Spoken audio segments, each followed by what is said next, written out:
Hello, everybody. This is Empowering Democracy. It's yet another Dump the Corruption show. Hello, Dolores. And the topic tonight will be how AIPAC works. Our discussion will be based on part of an article called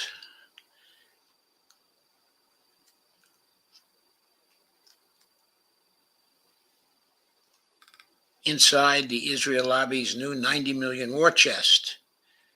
I picked it up at Poorside. However, it originated at, The Lever. It's by Amos Barshad. And I'm going to share with you one of the sections, of this article. In my earlier post at 3:30 today, I went over the section on the donor money that AIPAC gets, the donors, and also the donor money. And the largest of the primary donors. I'm moving on now to another section, which is called How AIPAC Works. I'll share that section with you. Wait a minute. Let me do one more thing here. Oh, I think I did that already. So I'm going to get rid of that. And then I'll share with you the section of the article that I'm going to do analysis and commentary on. How AIPAC works. The organization that came to be known as AIPAC was formed in the mid-50s in the wake of an Israeli massacre. In retaliation to a grenade attack that killed the mother and her two children, the Israeli army killed more than 60 civilians in the West Bank village, of Kibbutz. Ayal Kenan, an influential political operator, and the father of AIPAC, created the organization out of his concern that Kibbutz would, quote, damage our propaganda, unquote. In the decades since, AIPAC has advocated for American support of Israeli governments. One of the only exceptions came in the early 90s during the 1993 Oslo Accords peace process between Israel and Palestine. While AIPAC officially supported the Accords, one former AIPAC analyst has said that behind the scenes, the organization worked to, quote, cripple Oslo, unquote. So AIPAC was working against what the Israeli government was trying to do at that time. That was the Rabin government, if I am not mistaken. So AIPAC doesn't support all of the Israeli governments. It does support the government of Benjamin Netanyahu, however. Doug Rossenow, a professor at Minnesota's Metro State University, and the author of the forthcoming book, Promised Land, The Worlds of American Zionism, says AIPAC has long managed a, quote, balancing act, unquote. On one hand, quote, thwarting efforts to achieve peaceful coexistence between Jews and Palestinians in the Middle East. On the other, quote, retaining an identity as an establishment consensus group, unquote. AIPAC does so largely by funneling money and support to both Democrats and Republicans. Of course, not to all Democrats and all Republicans. It picks and chooses. As a 501c4 organization, AIPAC legally cannot have politics as its, quote, primary purpose, unquote. But it still has wide latitude to impact elections in a variety of ways. That includes buying ads, boosting or decrying candidates, like the ones that ran attacking Betty McCollum, cultivating pro-Israel candidates and elected officials through its trips to the country, and informally steering generous pro-Israel donors to AIPAC-friendly candidates. In the 2022 cycle, for the first time, AIPAC launched two other entities to expand its political operations. One was a traditional political action committee, the AIPAC, which can solicit an unlimited number of individual donations capped at $3,300 per donor per election to pass on to political candidates. The organization also established an affiliated super PAC, the United Democracy Project, the UDP, which can spend unlimited amounts of money to support or oppose a candidate in an election.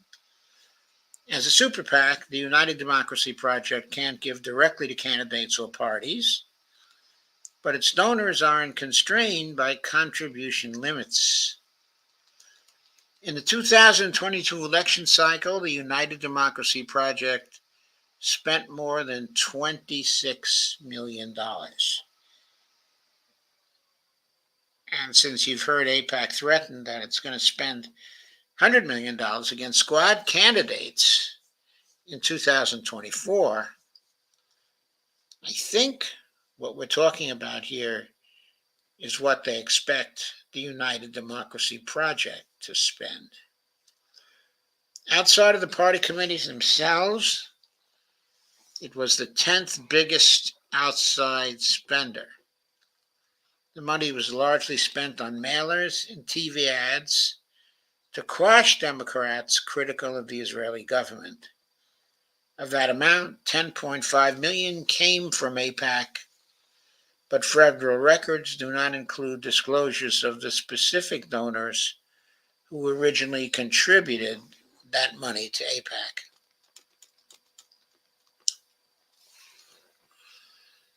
So, from this, we learn a few things. First, of course, the origin, of AIPAC and its dedication as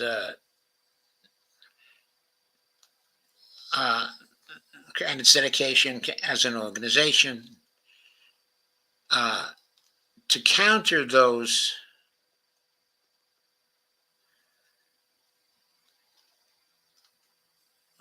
who are hurting Israeli propaganda. Whether that propaganda is true or not, of course. Of course, some would say propaganda can't be true.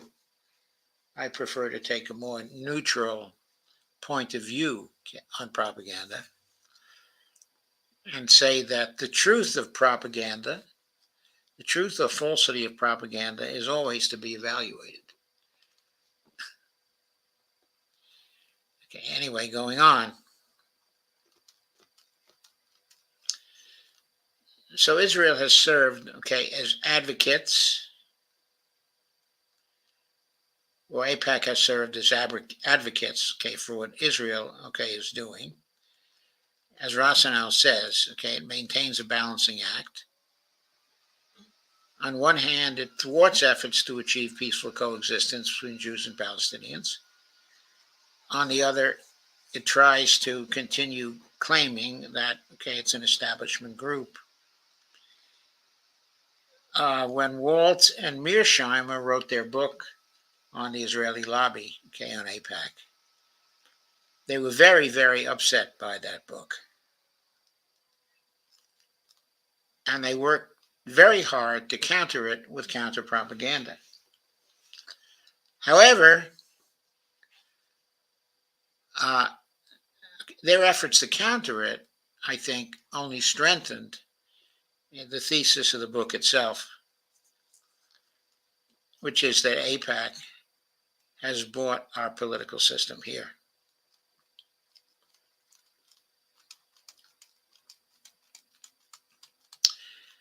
I think the most important things about this article are to point to the two entities that AIPAC founded in 2022. Okay, the conventional PAC, which can raise an enormous amount of money, okay, from individuals, even though it's capped at $3,300 per donor, okay, per election. But it's super PAC, even though okay, it cannot affiliate with campaigns, it cannot communicate with campaigns. It can spend unlimited amounts of money to support or oppose a candidate. Um, in the elections of 2022, as it says here, it spent $26 million. In the present election in 2024, it's claimed to want to spend at least $100 million against the squad alone. God knows how much money altogether it plans, okay, to spend. So I'm going to see if there are any comments now. I've deliberately made this a very short stream. I see Steve Wolfbrandt is here and Jeffrey Denton is too, who says, yeah, but I'm sure the world's richest criminals are all gentlemen, and they wouldn't buy both parties even though their cartel just makes money out of thin air. And they were able to bribe a Supreme Court to change the law that nobody wants to admit changed something almost 15 freaking years ago. Now the Democrats are dropping bombs all over the place again, ever since 2010 when it became legal to bribe everyone. Do all the bombs and all the secretaries of state making sure the bombs, and Jeff's comment stops. I hope he'll complete it.